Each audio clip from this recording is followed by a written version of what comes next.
Yan po yung biktima na si naglalakad yung John biktima. Gonzales. Naglalakad po patungo po ng police station at Actually, may tama na ito siya. May sugat saksak na ito po siya. Nasaksak po siya at humihingi po siya ng tulong. Sarado po. Nandun po siya sa labas, nag-aantay. Nang dumating po yung kanyang kinakasama at nabumulagta na po. Bumagsak na po siya. At dali-dali pong tumatakbo yung isa pa niyang kasama. Si Jesselyn po. Si Jesselyn. Hindi pa rin nagbubukas yung pinto ng police station. Nagtawag na ng tulong, tumawag na ng tulong at saklolo si Jesselyn. Saka pa lang na meron dumating from the barangay yata ito, Sharif. Mga concerned citizen Or concerned citizen. No?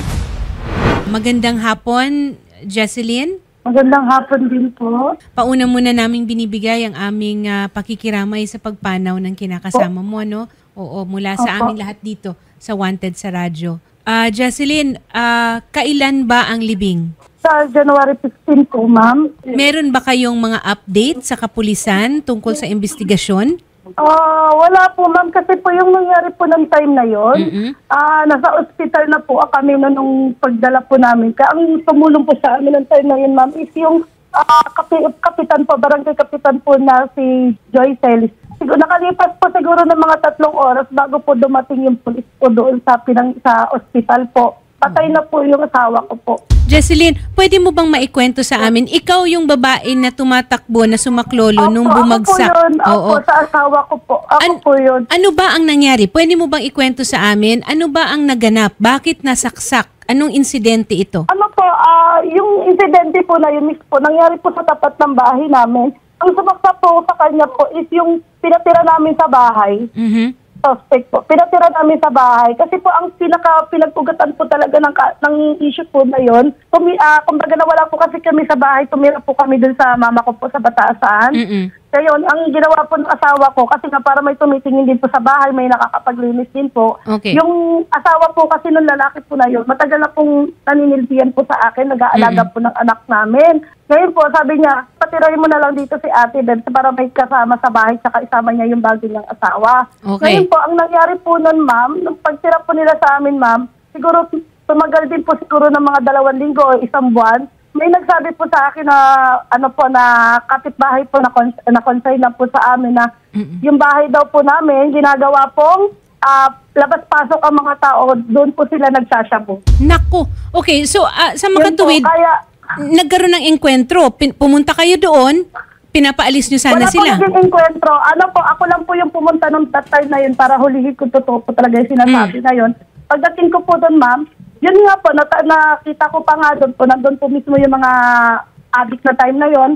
Tapos po, ang ginawa ko po, pinaalis ko po sila, pinalayas ko po. Tapos, ang nangyari po nun, ma'am, nag-alis nila sa bahay, mga ilang araw pa nun, wala po kasing tao sa bahay namin. Ang ginagawa nila, pag may kasi po yung susi po namin, iniiwan lang namin sa kapitbahay po namin. Kumbaga, isang mapagkakatiwalaan. Ngayon, pag pumapasok po sila doon, ang dami pong nawawala. Marami pa pong nawawalang gamit sa amin. Okay. Saan nagkaroon ng engkwentro? Paano? Kaya po nagkaroon ng engkwentro kasi nga po, siningil ko po yung mag-asawa na yon regarding po sa tubig kuryente na nagamit nila kasi sinisingil na rin po kami ng tubig kuryente po na yon. Ngayon, sinisingil po namin. Sila pa po yung galit sa amin. Sino ang naabutan doon? Kasi sa pagkakaalam ko, hindi lang yung kinakasama mo na si Jan, tama ba ako? Si Jan, ano? Opo, yung asawa po ng pinsan niya po, si Paulo Aton po. Ayun naman po is namasyal lang po sa amin yun para mamasko po sana. Diyos ko. Kasi ninong po siya ng inaanak, inaanak niya po yung anak po nun. Yung nakuha sa CCTV, na naglalakad kasi medyo iika-ika na nga tapos bumalag. Opo. Oo. Bakit sarado? Ano yung nangyari doon? Walang pulis? Ang sagot, wala po. Daw, kesyo Christmas party daw po, kaya daw po walang pulis. Tapos nung pangalawang pagpunta po ng pulis dun sa hospital po, na kinamatayan ng asawa ko na nandun po ako nag-aantay. Ang sabi daw po, kaya daw po wala daw pulis doon. Ng time na yun po is, daw po sila, nag-shooting incident daw po sila. May shooting incident? Hindi naman po kasi katwir, pero hindi naman po siguro magkatwira na gano'n kasi kahit sa police lahat station naman pupunta po, doon? Opo, di ba po, hindi naman po tama yun po. Nakapadlock pa po yung gate, yung pinto po mismo ng police station po. Nakapadlock! Kaya po siguro naisipan din ng asawa ko tumakbo doon kasi hindi ko rin po naman alam na may tama na po yung asawa ko. Siguro kaya rin siya tumakbo para humingi ng responde, para mapabilis yung ang nangyari po, ang tagal din po dumating ng responde. Kasi yun ang inaasahan mo na may police kasi halos katabi lang po ng bahay namin Ilang di pa lang po yung layo sa bahay namin. May mga anak ba kayo, Jess? Meron po, 3 taon po. 3 taon pa lang po. Papas girl pa naman po yung anak namin po. Bago po dumating sa police station po na yun, meron po kaming kapitbahay na kagawad din po dun time na yun. Oo. Pero yung kagawad na yun, naririnig niya na po yung nangyayari po sa baba. Then, nung kinausap niya po ako, na kinabukasan napatay na po yung asawa ko, ang sagot niya po sa amin, kaya daw po hindi daw po siya nakababa kaagad kasi nagpapatulog daw po siya ng anak niya. Diba, attorney, hindi po katwiran yun, attorney, kasi unang-una po, public servant ka. Tama nga naman. Hindi po siya lumabas Imbis na siya po yung umawat po dun sa pangyayari na yun, hindi niya po kami binabaan. Yung asawa niya naman po, nandoon ng time na yun, pero nakatingin lang po sa amin. Nakikiramay po ulit kami, pero yan, pwede po natin yan rin ilagak o ipaalam rin sa ating barangay captain. Corporal Jason Galit, ano pong update? Inihintay na lang po yung nearest kin o mga kamag-anak ng mga namatay natin para po sila mismo yung gumawa po, makuha namin ng Statement. affidavit. Kasi po, yung mga nag-report po sa amin, sila Jesselyn po, hindi naman po sila kasal kaya hindi rin po yung mga mag-anak po inihintay po namin para masamahan po namin sila makapag-file na po ng demanda. Ma'am, hindi po ma'am. Ang ano po talaga nun ma'am, nung January 2 po, pumunta po kami nung kapatid po nung biktima na si Paulo Aton po sa police station para po sana magsampa po ng kaso. Ang kaso lang po, ng pagpunta po namin doon, ang sabi nga daw po is wala daw po yung investigador na humahawak po ng kaso namin. Halos araw-araw po, binabiyahe ko po mula Pangasinan to Bulacan, balikan po yun para lang maasikaso ko yung mga problema sa asawa ko. Ginagawa ko po yun, ma'am. Bakit naman natin mapapahirapan yung pamilya ng biktima? Mano ba naman na ayusin na natin kung anong oras po kayo makakarating dito? Pwede po ba na schedule natin? Actually, nakakuha na naman na po sila ng initial statement nila noong pagbalik po nila na yun, noong araw na yun. Ang problema lang po, hindi naman po kagad maisasampa sa piskalya dahil nag-inventory po sila at ang resume po nila ng piskalya dito is January 6 pa po. Mamamagitan na ang Wanted sa Radyo to facilitate, okay? Apo. Unang-una para tumakbo na ang kaso. Yes, ma'am.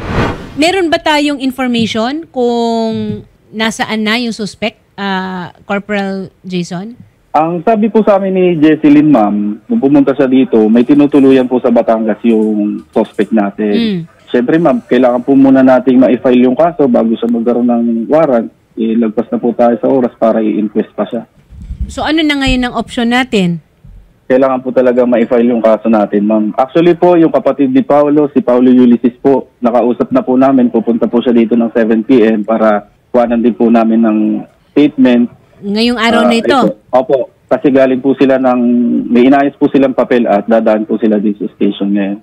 Bakit walang rumisponde agad na polis? And Diba? bakit po sinasabi po ng mga pamilya, corporal, na ang tanggapan niyo daw po ay nakakandado dahil ang rason niyo daw po ay kayo po ay nagki-Christmas party? Naku, ma'am. Hindi ko po sinungalingan na may Christmas party noon. Pero hindi naman po lahat ng pulis natin ay uma-attend doon. Yung iba po may ginagawa pong trabaho. At saka totoo rin po yung sinabi niya na may shooting incident po kami prior sa nangyari sa kanila. Baka nagkataon lang po na nagbabacktracking, CCTV, or nagkakandak po ng ibang police operations, ma'am. Okay. Pero nakakatakot magbabacktracking. May trabaho sa loob pero nakakandado. Ayan o. Eto o. Nasa labas lang siya. Kumakatok hanggang sa bumagsak na siya. Walang lumabas at barangay patrol pa po. Matagal ito ha. Mahaba itong kaganapan na ito. Corporal Actually, Jason. ma'am, hindi po sa istasyon eh. Compact po siya. 4 lang po yung tao dyan. But at any given time, hindi dapat mawalan ng tao dito. Opo. Ano po ba ang protocol sa mga ganito, ma'am? Ngayon po, with regards po dun sa naabutan po nila na walang tao, hindi ko pa po natatanong kung ano po ang sagot ng ating butihing hepe. Ibig sabihin po, iniimbestigahan na ito. The way I understand it, we have information that the Chief of Police then assigned has been relieved of the post pending investigation? With regards po dun sa dun po sa sinasabi niyo na kung iniimbestigahan po si Chief of Police, wala pa din po akong idea with regards po dun sa mga police na wala pong naabutan yung mga biktima. Kaka-assume ko lang po as the Chief PIO po, ang concern lang po ni ma'am is about po dun sa kaso. Okay. So, ang alam ko lang pong detalye is ano po yung totoong nangyari, ano na po yung update sa kaso. But with regards po dito sa complaint na wala pong tao sa compact, I have no idea po about that, attorney. Ang concern po ng Wanted sa radyo, lalo na actually kahapon live si Senator, alam niya itong kasong ito but awaiting update kasi tayo, is the fact na masiguro natin na lahat ng command post natin, whether it is a community command post or basta kung if it's a PNP adjunct or yung extension or whatnot, hindi siya talaga pwedeng dapat mawalan ng isang tao. Instinctively, police ang hinanapan niya ng tulong. But again, dahil nga naman siya kailangan may proseso tayo, due process, hayaan muna natin na magkaroon ng akmang pag-iimbestiga rin tungkol dito sa sitwasyon na ito. Maisingit ko lang, Attorney, no? Nakausap din po natin ang Regional Director po ng Region 3, si General Dedrico Maranan. Ayun. Patungkol po dito. Kausap po namin kahapon, na ibigay na po namin lahat ng detalye at tutulong po ang Regional Director po natin patungkol po dito para maimbestigahan po. Noong time po na yun na nangyari po sa asawa ko, ma'am, ilang oras po bago dumating po yung police attorney. Tapos kinabukasan po, di ba dapat ang katwiran po kasi nila, within 24 hours, pwede nilang mahuli po yung suspect po. Tama po. Yes. Pero ang nangyari po kasi ng attorney po, kung hindi pa po ako yung kumilos kasi may nag-chat po sa akin na ganito, nandito daw sa lugar na to yung suspect po. Ako pa po mismo yung pumunta sa kanila at ang kinakatamaan ko po kasi ng loob dito, attorney, yung motor po na ginamit po ng suspect na yon, yung asawa, yung live-in partner niya po yung nagtakas para po magamit ng suspect. Ang mismong nakakita pa po is barangay po. Barangay pa po ang nakikipag-coordinate po sa amin regarding sa kaso na yan. Imbes po na ang police po ang dapat gumagawa po. Yun po yung kinakasamaan ko ng loob po. Okay, nakarating na rin yan kay Regional Director. Tama ako, Shari. At saka, ngayon, ang ating Public Information Officer na nasa linya, si Police Major Jaynalyn Udal, ay aware na po dyan. Kasi nga naman, yung 24 hours na requirement ay hindi talaga matutugunan dahil wala nga dun yung police. Para po ma-inquest po. Ma-inquest po natin agad yung ating suspect. Kasi within 24 hours. Tama ba ako? Yan yung natin, Major Jaynalyn? Opo. Yun. Yes po. Na-coordinate na natin, para masigurado natin na yung mga kaanak ay makakapunta na sa police station at nandoon si Corporal Jason Galit. Okay? Mamayang 7:00 ng gabi, mga kaanak naman ni Paulo Atun ang hihintayin niya. Ma'am Jocelyn, maraming salamat po at muli po ang aming pong taus-pusong pakikiramay. Antayin niyo lang po yung tawag ng aming reporter, ma'am, para maasistihan po kayo, ma'am. Salamat po. Magandang hapon.